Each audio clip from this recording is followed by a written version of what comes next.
Parang kapit na giyosi. Obvious ba? Teka, sino ba sa inyong dalawa ang aking master? Siya ang nag-push ng lamp, kaya siya ang master mo. Master, may isa kang wish na aking i-grant. Isa? Hindi ba dapat 3 wishes?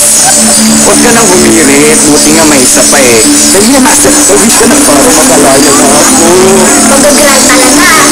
Oo nga, wish ka na.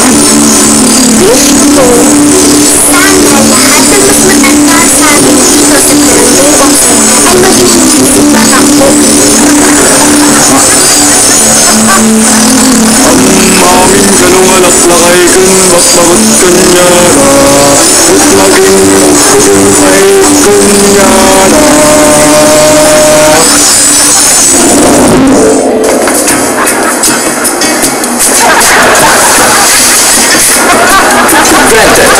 Sure ka? 100%. Nalapos nga ako dyan sa lampon. Yes!